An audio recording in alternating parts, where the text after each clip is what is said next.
This week's Eldritch Lorecast, we recap the D&D Direct and talk all about D&D Beyond coming into the fold at Wizards of the Coast, all that and more now.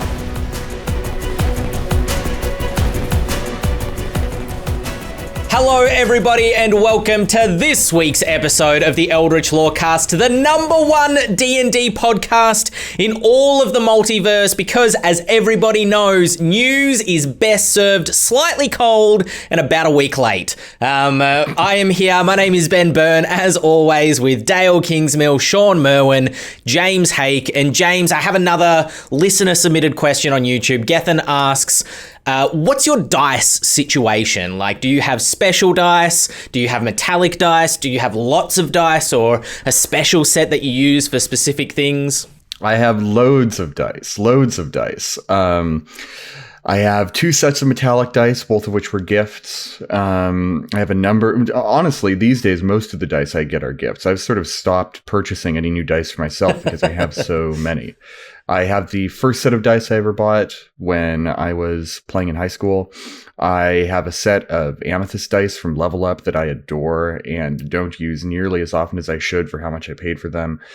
Most recent of all, a couple of friends of mine for Christmas got me a set of dice that matched the color scheme of The Call of the Netherdeep Adventure. My pal Mackenzie gave those to me for Christmas. One of my co-authors on that book, which was really, really lovely. So yes, I have more dice than I know what to do with. And I keep 3 sets here at my desk at all times, because this is where I play D&D most often these days.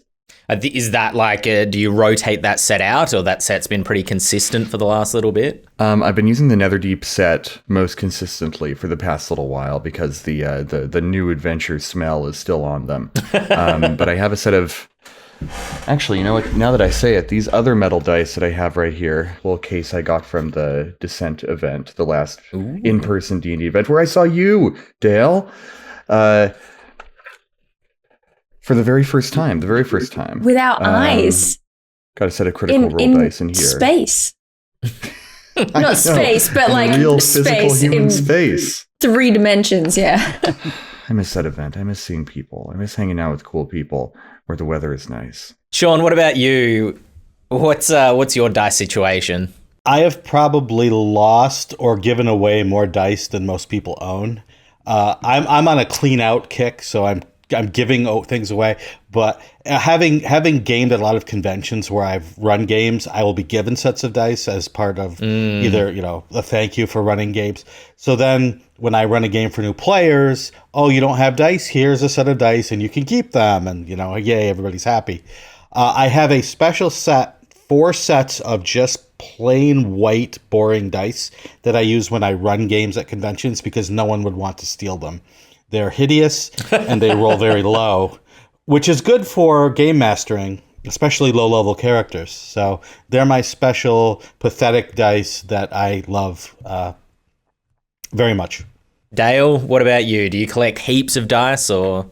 I feel as though my collection is really like the most standard medium amount collection you could get, because I feel like it's a lot more than a newbie would have, but it's a lot less than a lot of long-term players have. So I don't know. They're kind of scattered all over the place. The other day, I did finally find it was buried in a bunch of boxes downstairs. I found one of my first sets of dice that I bought, which is this purple set. The first time I ever rolled the D20, it was a nat 20.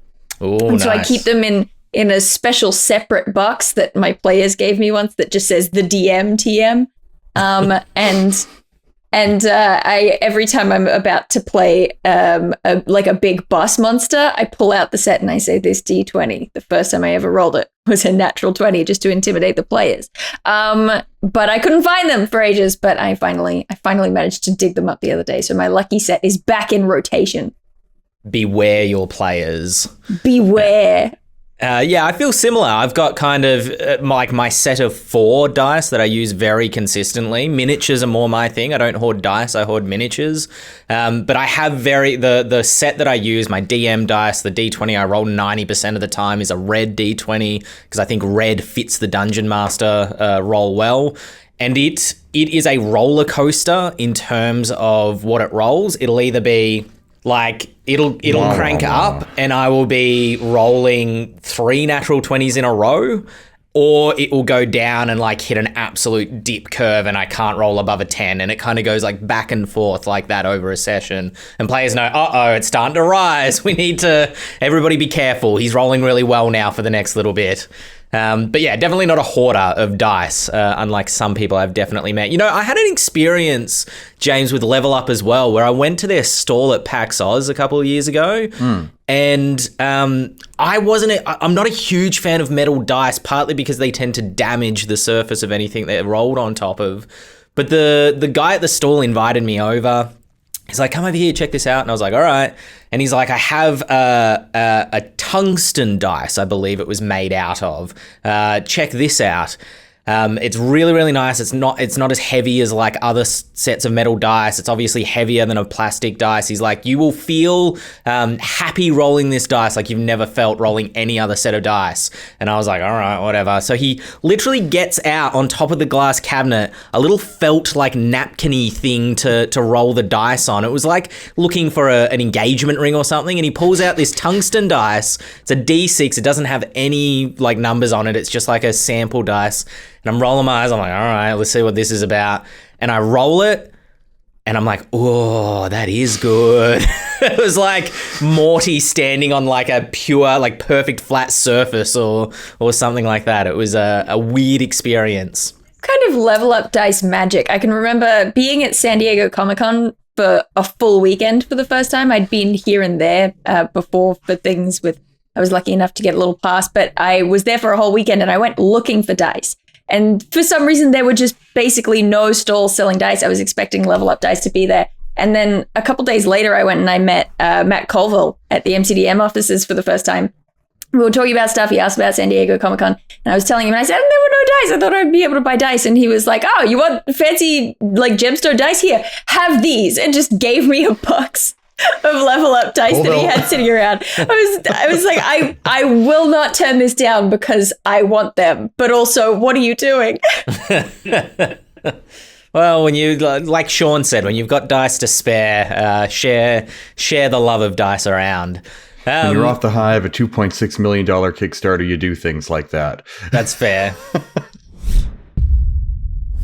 Speaking of things that you love, we have a bucket ton of news from last week and the week before. So much has been announced. It was the perfect week, I feel, for the Eldritch Lorecast to record in advance, just so we missed the news cycle entirely. So get ready for slightly old news, but a fresh take on D&D Beyond being acquired by Wizards of the Coast, which, as I think I mentioned to you on Twitter, Dael, I didn't realize Wizards of the Coast didn't own D&D Beyond for the longest time when we first started using it. It was almost like a piece of trivia in my gaming group that it wasn't actually owned by Wizards of the Coast. But it has officially been bought for some, I don't have the sum written down in front of me, but some ridiculously high amount of money. And it is, you know, we've spoken on this podcast earlier about how digital tools are coming into gaming more and more, and how, you know, Pathfinder is starting to find ways to include digital tool sets, and Call of Cthulhu and other publishers are finding ways to include digital tool sets. So it opens up a world of possibilities for D&D Beyond. Already they're talking about Dragons of Stormwreck Isle, which I feel we broke that news, having digital integrations. What do we think? Are we excited about this? Is this good news, great news? What do we think the world of possibility is now open for D&D Beyond and Wizards of the Coast? What are we going to start seeing? I think the people will very soon be clamoring for D&D Beyond codes in every book, which is certainly the great bugbear of D&D Beyond since its inception. A problem with no easy answer, honestly, even when Wizards owns it. That bit of trivia, Wizards doesn't own D&D Beyond, has kind of been the community shield against people who have been like, well, and that's now what we sound like as well. That's kind of what online chatter sounds like to me. And honestly, if you ask me, I still think it's going to be a great challenge to do something like that. But now the easy defense is gone. So I feel for whoever the social media manager that will be handling that question. I feel for them. Are we going to start, do you think, getting actual PDFs of like some of the books, or it'll all just be integrated into D&D Beyond? Yeah, no way. They weren't doing it before. They're definitely not doing it now. Yeah, that's fair. Slightly disappointing, but fair. We've already seen Wizards work with D&D Beyond to supply something if you bought a physical product. We saw it with the Dragons Ghostfire Peak. If you bought that at Target and you opened it up, there was a code inside where you could get 3 adventures that continued the story. I know because I helped write them. And it was strange because people hardly knew that was the case. It wasn't well documented. It wasn't really promoted anywhere other than if you accidentally noticed on the flyer inside that you normally throw out that, oh my gosh, there's a code here. So people are clamoring for things that sometimes they don't even use when they're given to them. But will we see PDFs? Definitely not. Can't say definitely not. Most likely not. It was $146 million that the purchase was, which in one sense I went, is that all? Yeah, sure. When companies are buying other companies for $44 billion, $146 million is there's our timely news. Yes, it is pocket change for Hasbro. So it didn't even blip on Hasbro's radar. But what I can see happening now is new ways to monetize the game and new ways to get access to things in maybe ways we haven't seen before. And I will leave that to others to speculate how it might come out. But where I don't think we're going to see a huge change right away. Yeah, I think one of the things that does make sense from here, we've talked about before, the idea that at some point D&D Beyond and Wizards of the Coast are going to be making their own virtual tabletop. It really only makes sense that is something on their radar that they probably want to do. And purchasing D&D Beyond is the first step in that, in my mind, because, right now, as it stands, you've got this kind of tricky trifecta of like, you've already bought the physical copy of the book. And now if you want to use D&D Beyond to make it really easy with character sheets and all this stuff, then you're going to have to purchase an additional copy of the book via D&D Beyond. And then if you want to play on a virtual tabletop, because they're third-party products, usually they license out by having you buy another copy of the books, because there's no way to prove that you own the book. Otherwise, there's no way to prove that you've already paid for it. So instead, you just have to pay 3 times for the book. But once you've got D&D Beyond in the mix, if they start their own virtual tabletop, which would be a ways down the line, there's a lot of work that has to go into that. Maybe they've already been working on it. But if there was a virtual tabletop via D&D Beyond that was official, that was Wizards of the Coast, that was D&D itself, that would really cut out a lot of that stuff and just mean, hey, you've already bought it on D&D Beyond. Here you go. Yeah, absolutely. I think they've almost certainly already been working on it. I wish I had a source for this, because I believe seeing that Wizards were hiring like 3D animators and folks like that, people that had worked in the video game industry to a AAA standard before to work on their virtual tabletop. So there's, put this down as rampant speculation, but something that I have heard from some space being that like they will have a 3D virtual tabletop where it will look almost more like a top-down video game rather than like a flat kind of plane, which, who knows, maybe they monetize different tiers of that sort of thing. Definitely something that they're working on. And I'd be curious, I don't think this is the way it's going to go, but it just kind of reminds me of the Disney model, which seems to be like, if we don't have it or something like it, or somebody's already doing it really well, we will just buy that thing. So, the superhero thing, Marvel's doing a really good job of it. Let's just buy that. Okay. And now let's grab Star Wars, because Star Wars looks like it would look really good in our portfolio. And now let's grab, whatever the next thing is.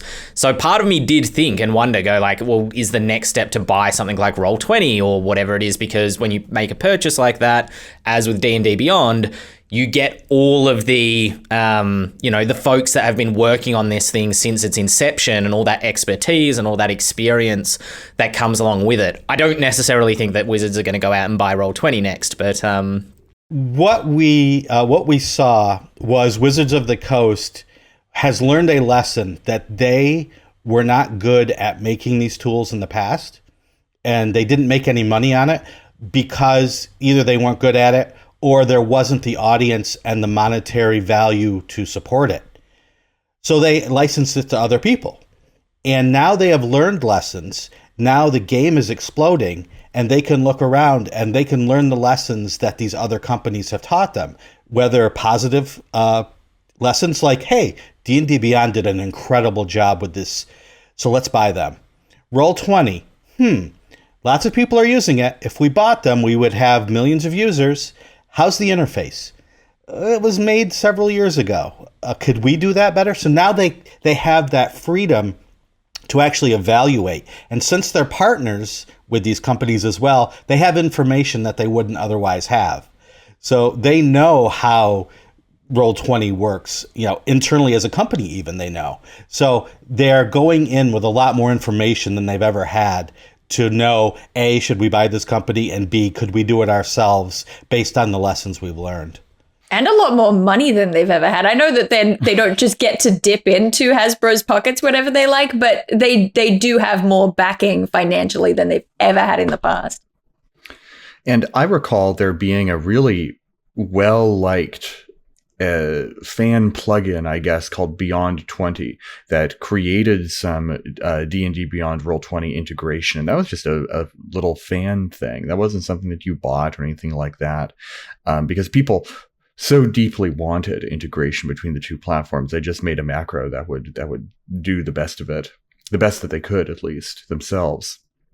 If you ask me, and this is a big wag, big wild ass guess.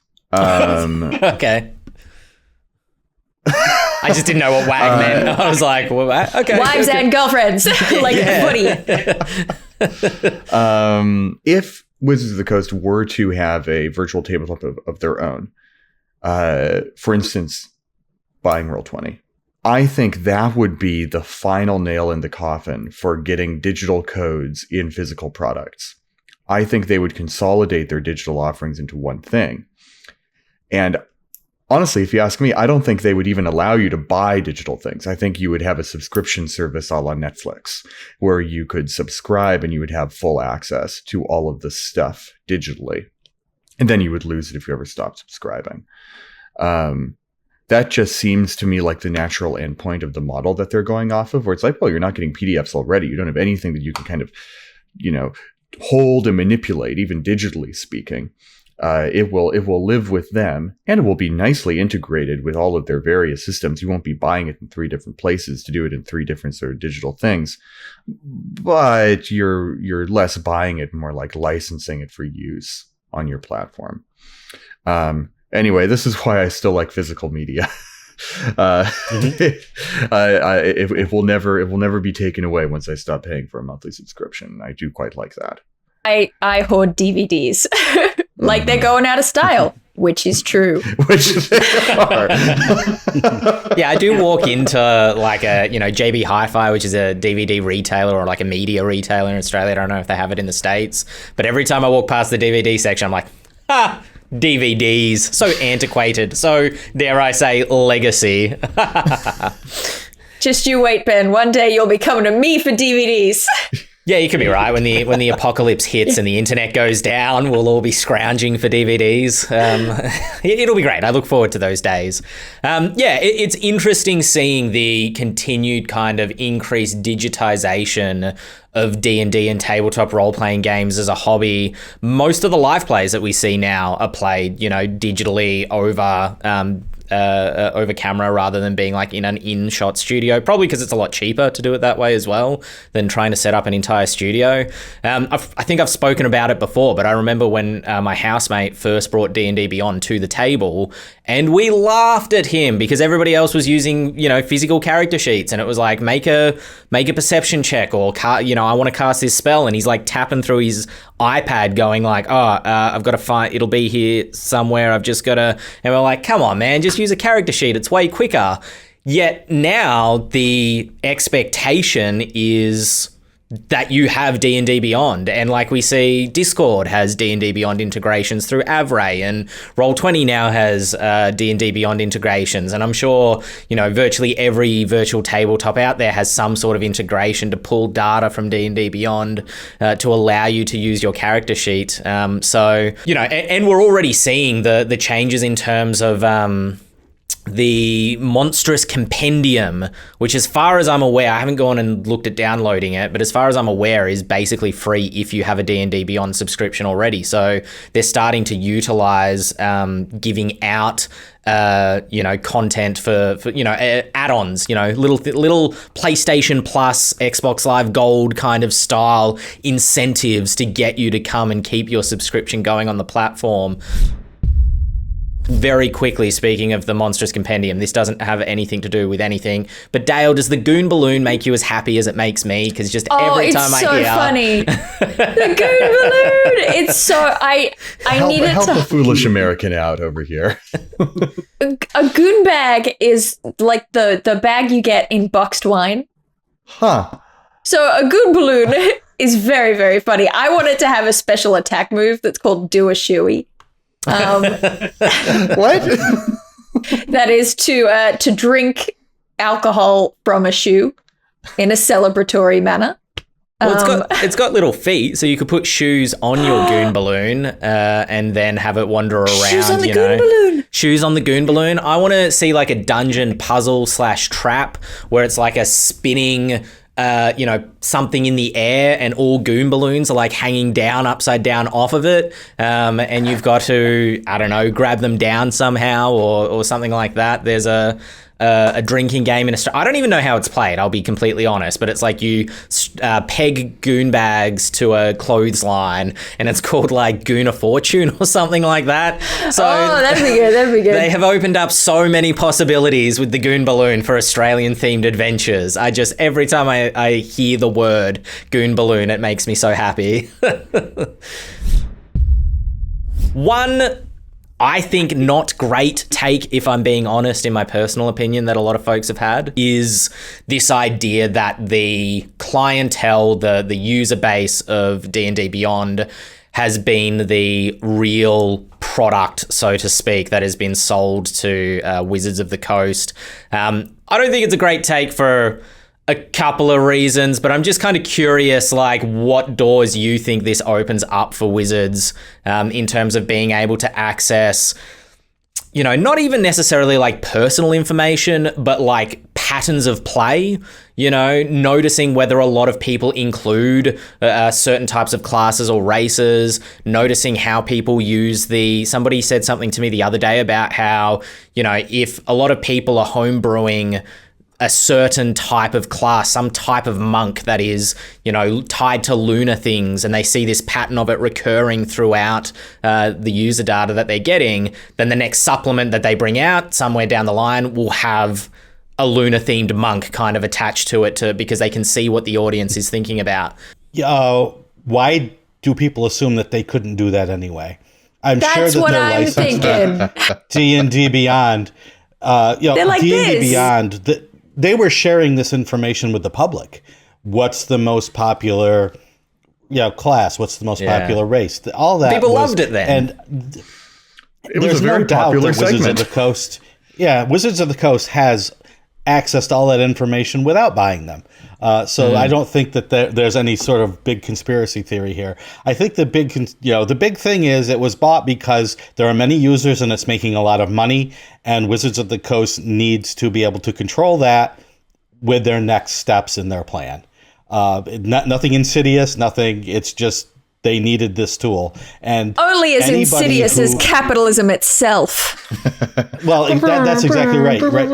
And that's the problem is you can note the flaws of capitalism while still understanding why things work the way they work. So any time that we say, this is the way it is because it's business, we're not necessarily saying capitalism's awesome. We're saying this is why things are happening this way. It may be for the better for consumers like us. It may be worse, but it is the natural flow of things. In fact, the two go hand in hand. You want to know what's actually going on so that you can more accurately read what is good and what is bad about what's happening here. Yeah, for sure. Speaking about what is good and bad, I think the least sort of conspiracy theory-ish answer to why this purchase happened is because D&D Beyond's architecture just exists already. Yeah. Just like you were saying, Shawn, I remember I was cued in enough to the early 5e D&D Next playtest when Project Morningstar went and existed for a bit and then didn't. And 4e had something very similar, and 3rd edition kind of tried limply. And I mean, it's just sort of a series of catastrophes. But D&D Beyond is a proven success. And it's obvious that Wizards has wanted to do something like this for going on 20 years now. I mean, this is just a pie in the sky for them. Yeah, I kind of wonder if, that this almost worked out better for them. Shawn, you were saying before, they've learned lessons from other companies that they've been in partnership with developing. And I'm like, well, they didn't have to personally spend all of the, the R&D and, learn what they had, what D&D Beyond learned as a company while it was developing the platform. Wizards just had to kind of come in at the, not at the end of things, but, drop in and be like, well, now's a good time, I think, for us to integrate our companies together. And I think the other thing is that part of the reason it was a surprise to folks that D&D Beyond wasn't already owned by Wizards is because it just looks so polished. It looks so good and it works so also well. Also has D&D in the name. It has D&D in the name. That is very true. Here's a question I have for the Brain Trust. So D&D has always been made for published books. You get the books, you read the books, and you play the game. Will the game, because we have digital tools to help us integrate all the pieces together, will the game become more complex because the computer is doing more work for us? And is that good, bad, or up in the air? Interesting. I will tell you right now, I think the thing that makes me the least happy about D&D Beyond as a product, and this is just sort of gently touching what you've asked, Shawn, but D&D Beyond's one of its core features is its compendium, which rather than being about books is about all the individual elements of gameplay, spells, monsters, stuff like that. And for monsters in particular, I think D&D Beyond does the game a great disservice by taking all of the adventures in 5e, turning them upside down and kind of shaking them into the bin of all the monsters in 5e. All the monsters falling out of these adventures' pockets. When these adventures, I think the creatures were designed for them in a very sort of specific, tonally appropriate, genre-specific manner. Yes. And it's like, when I was first playing D&D, I opened up a monster manual and I saw dinosaurs. And I've since sort of made peace with that and understand it. But it's like, it's the same thing, but all the time. Yeah. And with a lot of classes and subclasses, not classes, but subclasses as well, you get subclasses and races, ancestries that are very clearly designed for a specific setting that now become sort of part of this amalgam of all. To answer Shawn's question, what I've found fascinating over the last little bit is the continued video gamification of D&D through digital platforms. When I was running D&D through periods of my recent life where I wasn't able to meet up with friends in person, I started using a lot of digital tabletops like Arkenforge, and it changed the way that I plan adventures, where initially I ran I can't remember what the village is called, but it's in the Lost Mines of Phandelver where they meet the Green Dragon at the top of the hill. And the first time I ran that, I prep each of the houses and I know what's in each of them, and maybe there's a random encounter between the houses, and it's all very descriptive as the players are kind of going through there. And I use the battle mat only when they're, when they have an encounter of some sort. But when I prepped it again to run it again during a lockdown period, I found a full map that somebody had done online of that village out to scale. It was a bit clearer than the one that comes in the book already, and mapped the entire thing out and used fog of war tools to draw lines to create like secret passages that the players had to discover, which they could discover through perception checks, but they could also organically discover them by saying, I want to move my token, over here. What's over here? Hiding things so that the players couldn't see them, but then revealing them. And it became, running the adventure was about dragging their tokens through the space, almost like a point and click adventure game, which changed the way that I ran the game in a way that I don't necessarily think is better. There was a tool that was being used or being developed at one point by a third party, and the idea was that it was almost like a second lifestyle simulation where you have your player character avatar and you can change the expressions on their faces so that you can be like fully immersed. Like, you don't need to see the faces of the other people that you're playing across from, because you just see their character faces and they're changing expression, and you're having this like quote unquote immersive interaction. But for me, I'm like, being able to look someone in the eyes and role play the scene out and see their actual reaction to the conversation in character that we're having with each other is part of what's special about playing a role-playing game as opposed to a video game, And I think you definitely lose more and more from what makes role-playing games special the more you try to video gamify them. Yeah, I think I'm just imagining an RPG selling with like an HP bar linked to an avatar of like Doom Guy's head, the original Doom, where it's like and blood's pouring down him the more hurt he is. Oh no! Yeah, exactly that. I can't help but feel like, even though the temptation will surely be there to we can let the computer do all the maths so we can make the maths of the game more complicated, or the mechanics of the game can get more and more crunchy because the computer's going to do it for you and it doesn't matter. I think that temptation will surely exist, but particularly with D&D Beyond as it exists right now, but presuming that it'll, even improve from here and get better and better. But there is kind of this element of like, I've said before that D&D Beyond, I don't like playing on it. I have played on it, but I don't find that fun. I use D&D Beyond primarily as like a research tool because it's really easy and quick to look things up. And I think there's a similar kind of quality whenever you're playing on any sort of virtual tabletop of it makes those mechanical aspects that exist in the rules as written, that sort of assumed standard game, very, very easy, but you have to play by those rules, which I think cuts out a whole, swath of audience members who like to homebrew. It gets so much more complicated to implement homebrew because you can't just tell your players this is how it's going to work. You have to make sure that the computer knows how it's going to work, which is, a whole other bag of cats. You can do it. Obviously, you can do it, but it's a bunch more work just to get that kind of stuff shoved in there. And then that doesn't even touch on, whole sections of the international audience for whom the internet situation is totally different. All the people who are old school and like playing around a table, like Ben was saying, I certainly enjoy playing around a table more. There's all these elements of the audience that I think would be lost if they did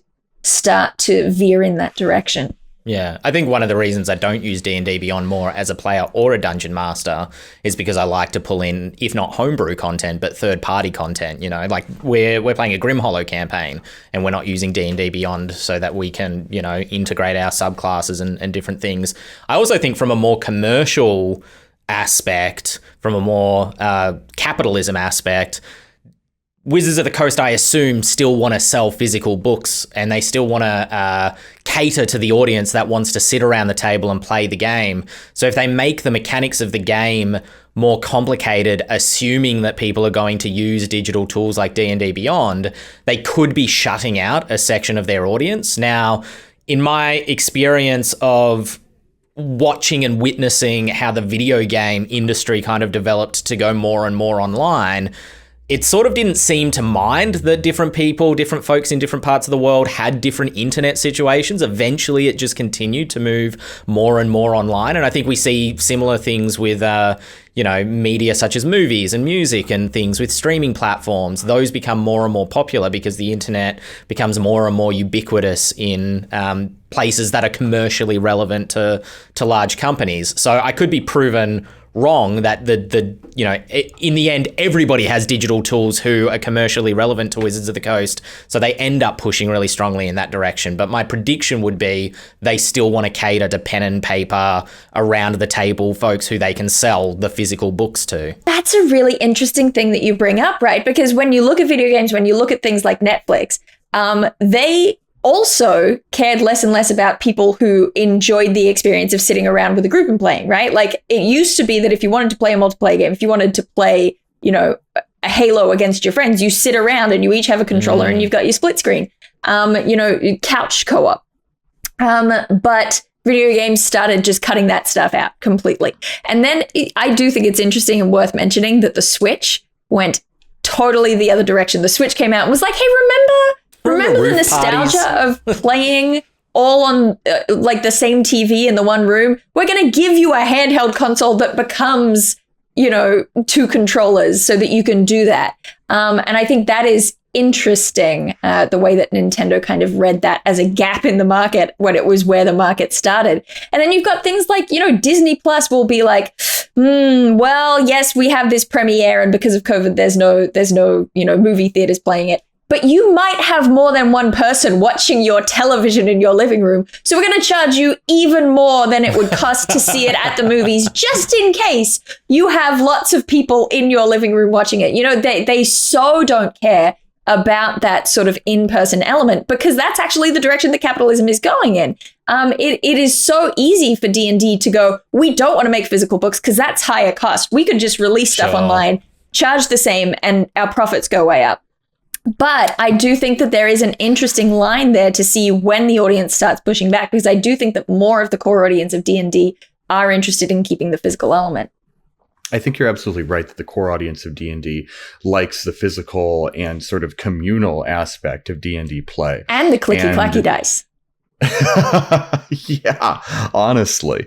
And I think at this point in time, at least, I like to think that my read on the head of the D&D team, a guy named Ray Winninger, is such that he really likes that sort of Switch-like factor that D&D has. He really likes the all around the table core of D&D, and indeed the sort of physical book and box set core of D&D. That's why we're seeing, I imagine, such a cool sort of Spelljammer box set of 3 books and a little sleeve and stuff.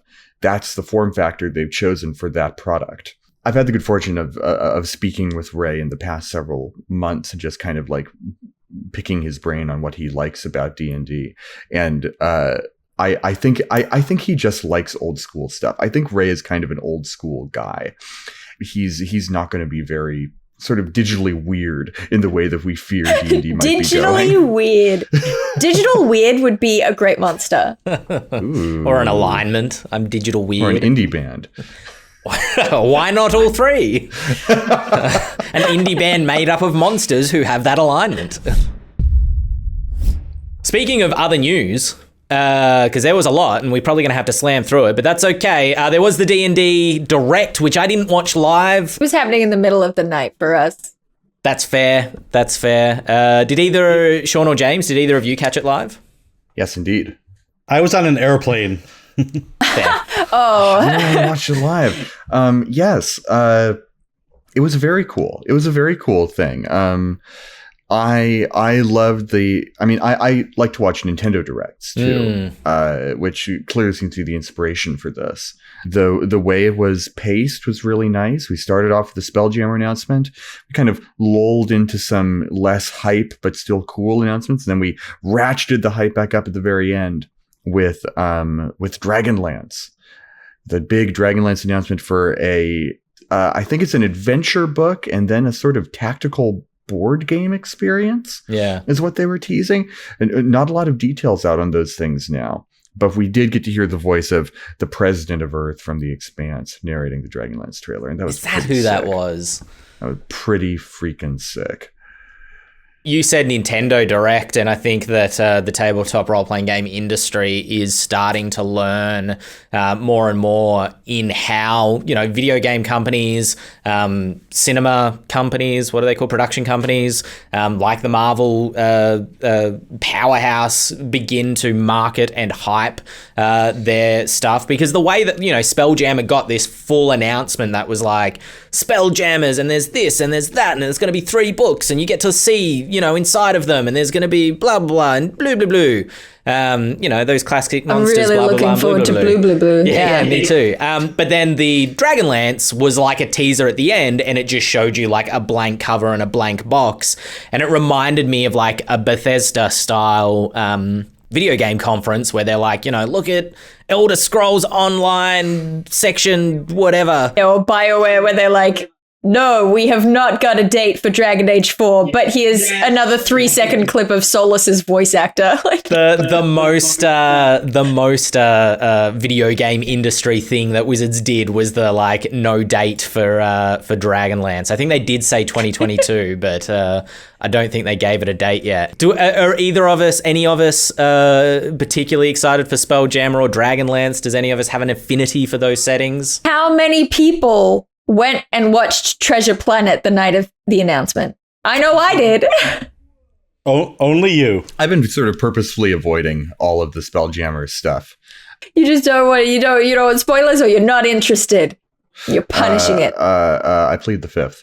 No, here's the thing. I know that I'm the person who constantly on this podcast, I'm like, I don't play the published settings. I do my own thing. But actually, Spelljammer, it looks really fun. I do like Treasure Planet, particularly the setting of Treasure Planet. I really like, Guardians of the Galaxy. And I feel like Spelljammer does cater to that kind of space fantasy where it really is. It's the kitchen sink. Like James was saying, it's the, let's just throw everything at it. One thing that I think is interesting that they absolutely won't do, but I think this was the opportunity to do it if ever there was one, would be to really mess around with the way that races work in the game. Because, you'll look at the aliens from Treasure Planet and it's just such a mishmash and you barely ever get any doubles. And so instead of having, a group of like 7 things that are very fantasy-ish for the most part and being like, these are aliens. Although I do think that the Thrycreen, the like ant people, is a very cool thing to include in a spacey setting. But Formians. Yeah. But just having a bunch of traits that you could be like extra limbs or, made of fire, or I don't know, just any number of different bizarre traits, and you can just have a grab bag, buffet style, just fill your plate with different elements, put them together and say, this is my alien. I think that would be really cool. I think you're so right. Because the greatest part of space fantasy is the Mos Eisley Cantina scene, where all of a sudden you see a million different weirdos who you've never seen before and will never see again for the rest of the movie. Montressa Spaceport, there was a fish on stilts. It's sci-fi can be so full of weirdos, and like you don't even have to worry about it because there's a million planets out there, and of course there's going to be weirdos out there. Fantasy, I think it's kind of bogged down in its own mythology, maybe a little bit too much. But opening it up to a sort of Mos Eisley Cantina, a bunch of alien weirdos is awesome. But I am playing an amorphous blob today. Well, maybe here's a TED Talky kind of like hypothesis as to why that is. But, fantasy, if it doesn't try to replicate history, it tries to replicate a feeling of history, right? Where, things happen and are important. And family bloodlines are important in terms of inheritance, and, nations are important, and who invaded who, and which peasants. marriage created peace, and blah, blah, whatever it is. Whereas space is like unexplored territory. Space is, you go out there to find the weird thing. And so you end up with this crazy mix of races. Or when they were making the cantina scene, they were just like, I don't know, go to a Halloween shop. Does this vacuum cleaner kind of look like an alien? Let's throw that in there and let's grab this thing as well. I also feel like space texts like Spelljammer often have it's almost like a cheat code, right? Because the genre of it is frequently very, very similar to sort of colonialist stories, right? They're westerns, and if we talk about specifically Treasure Planet, it is, we're sailing across the globe and finding, lost continents and whatever. But they put it in space and they go, look, all the alien species have already been found and they're all involved in the process. And the only places left to discover, they keep the discovery, but they say these planets are empty, which let's not get into Terra Nullius right now and the whole concept of that. All very problematic, but it does it tries to keep the trappings of it while skipping over the problems. Yeah. And somehow space kind of gets away with it more. Just look at Spelljammer's GIF. I mean, talk about keeping the trappings of it. Oh, They're my in goodness. pith helmets and all that. Yeah, I don't know. I feel my problem with Space Jammer, and, I don't have any particular affinity for it from earlier times, but just reading up on it over the last, year or so, and then obviously more recently, is it just... It has two issues for me. The first is that it feels very kitchen sinky, where it is flavorless because it is everything flavor.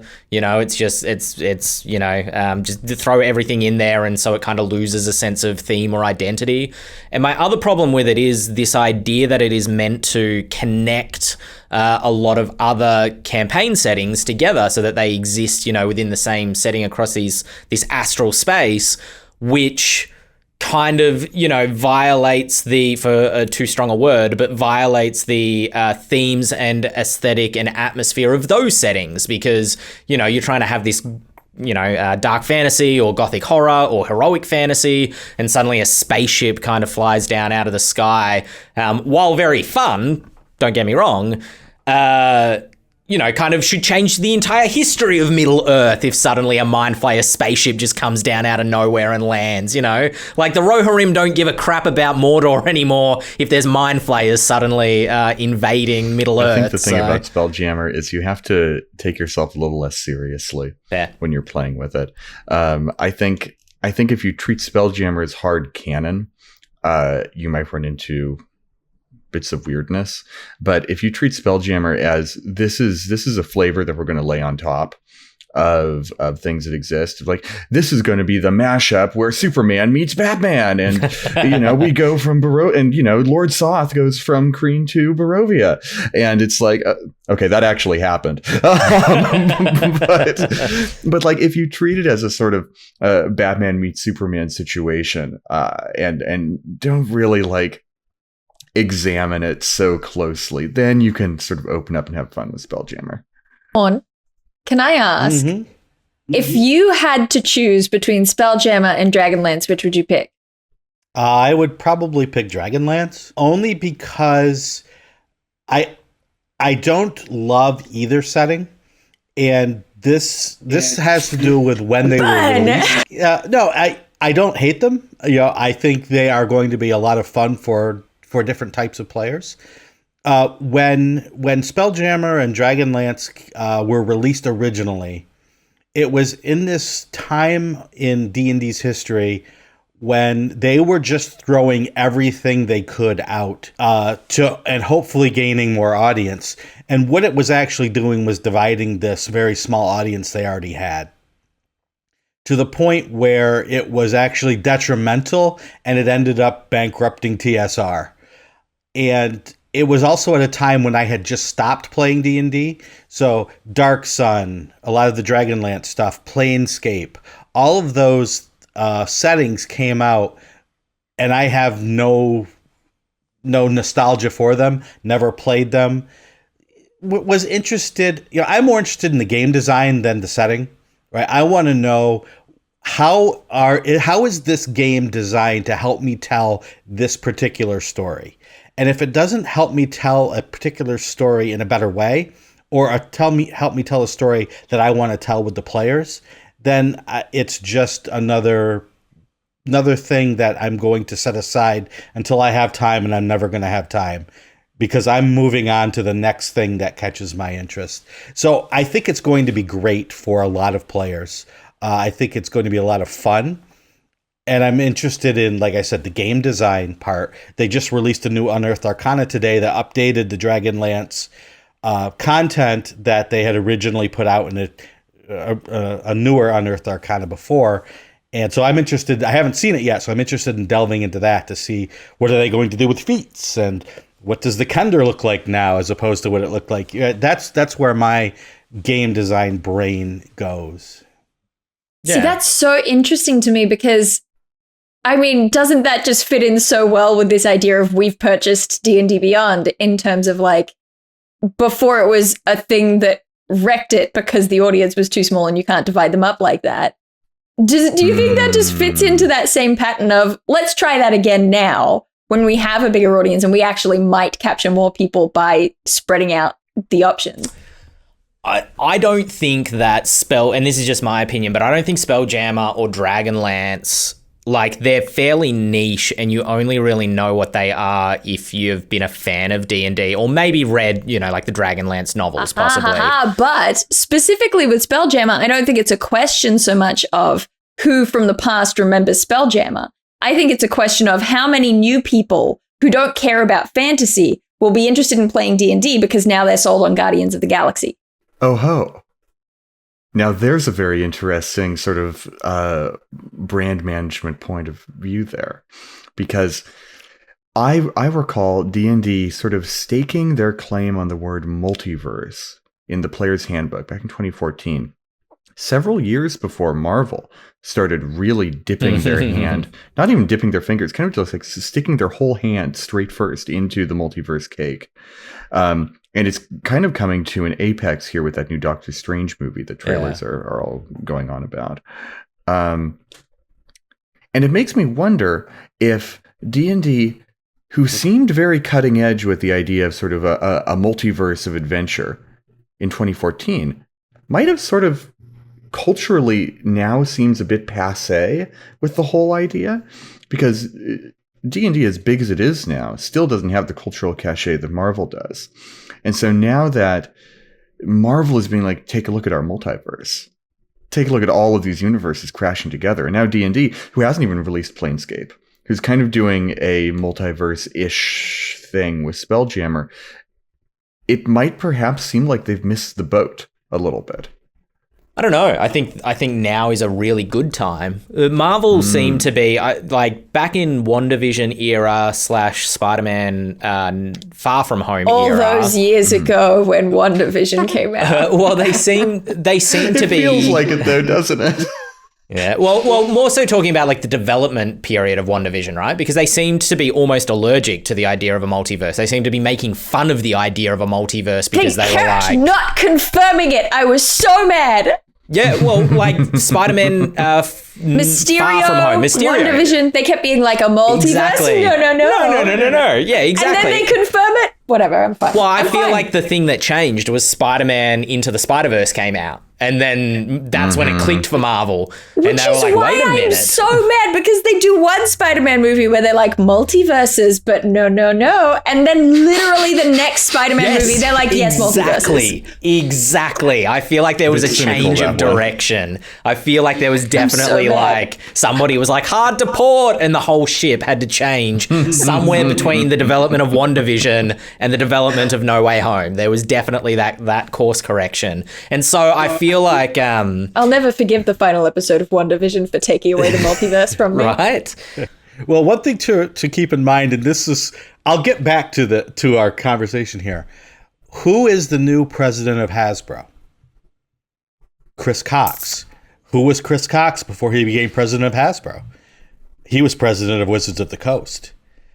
So, the new president of Hasbro was promoted from Wizards of the Coast, and he now has a vision, no pun intended there from one vision, of what D&D is and what it could be, with all the resources, not just of games, but of movies and of television shows and of action figures and of all of that.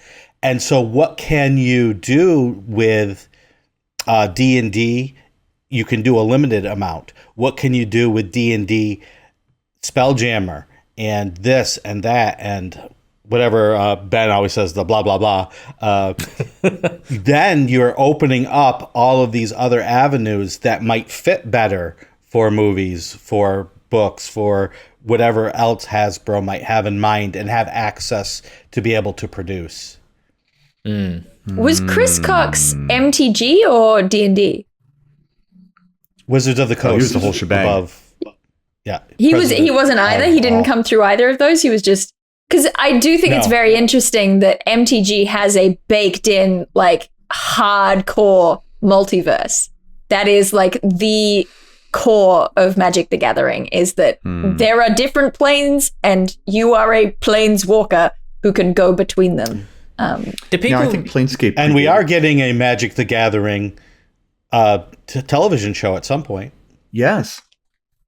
Are people hardcore about the lore of Magic the Gathering, though? I always got the sense that it was kind of like background. Oh, yes. yeah. All right, I didn't mean to upset anyone. They got whole like novels and stuff, man. Come on. Yeah, okay, fair enough. All right, let's Running do... storylines. Bring up Jace at a convention. I dare you. No, thank you. Let's do a quick speed round, wrapping up all the other news. They announced video games, Baldur's Gate 3. They're still working on it, is the announcement. 2023 for the release date, the official release date. I know it's been on early access for a little while. I haven't played it. And they've also got Neverwinter Dragon Slayer, which I feel like Neverwinter has been a video game property in more recent times. Dael, you speak a fair bit about what D&D learns from video games. What do you think video games need to learn from D&D if we're porting it back the other way? Well, that's the cycle, right? Is that video games took so much from D&D and then now it's coming back the other way around. So it'll be interesting to see more video, because it feels like it's been a little while since we got like a proper like, here's a D&D video game. I remember in like the early 2000s they were pretty prevalent, and then they sort of faded for a while.